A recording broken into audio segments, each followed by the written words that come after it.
Hey everybody, it is Renderer. So I've been getting this comment an overwhelming amount of times, and I figured I just wanted to make a video with my thoughts on it. So this is just where my mind goes when people ask me my thoughts on the AI situation and the obvious threat that it poses to 3D designers and all that. And where my mind immediately goes with this is just kind of the way trends work in general. So you may have noticed within the last couple of years, there's this very intense trend of advertisers, even from like large companies or whatever, using like iPhone shot, like TikTok style short form content as ads. And the obvious benefit with that is that it creates this kind of illusion of being trustworthy because it looks like a normal person has created it. So what that has done is, for small brands with a low budget, it's given them a way to reach a large number of people, and it gives them this advantage of looking reliable, looking like this is a real source, not just like, you know, a $30,000 TV ad that was filmed in a studio with paid actors and all that. But what has happened is this kind of ad has not been working as well as it used to be. It still is working, which is why you're seeing it.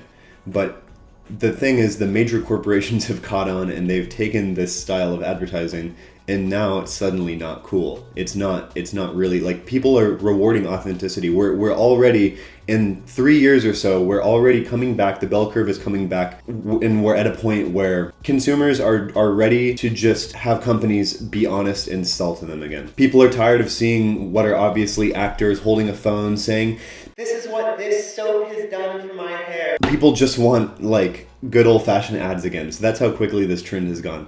Now, the way I see this with AI is, if we truly get to a point where everybody has access to really good AI tools, like they're able to make better renders than I can do right now with like a text prompt or like maybe an image prompt or something, what's going to happen is that is going to get saturated so quickly. The moment that everyone can do it, it's going to quickly become completely like ineffective.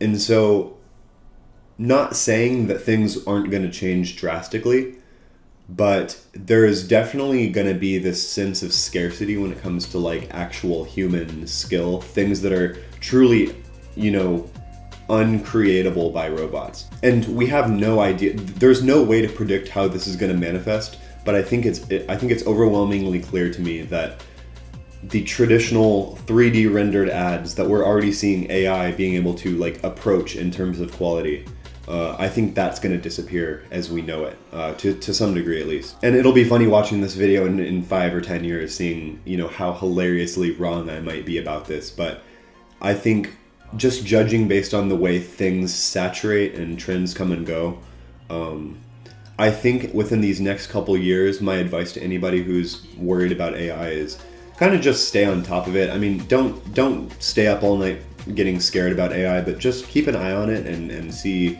where it is. You know, I'm already seeing some pretty compelling AI product images where you just use a photo of a product and you can get some good images. The videos are still a little iffy here and there, but I would expect it to get good really quickly and definitely threaten some people. I think the main demographic of people who are going to be threatened are people who are just not keeping an eye on it at all. So I would say in general, if you're wanting to keep an eye on the AI situation, there's an Instagram account I really like following.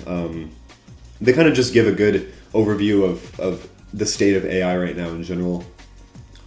And then a lot of people on Twitter have some pretty good AI related takes, so I just kind of scroll through there, and quite frankly, that's enough for me. I think there's something to be said about just living in the moment and kind of building experience. And then if you really are like a freelancer and you get super deep into like business experience, and, you know, whether that transitions into brand design or whatever, like, I think the overwhelming kind of safety blanket that I have is my connections, my, you know, just the vast network of people I know. I think that's going to be your most important asset as a designer. So hopefully this video does more to kind of ease you guys' worries than ignite them. But I just wanted to come in and address this extremely common comment I've been getting lately, because I think it is a real concern. But anyways, if you guys want more videos about making money with Blender or just general kind of business advice when it comes to 3D stuff, I'm Renderer, and that's what we do here. So thanks for tuning in, and I'll see you next time. Peace.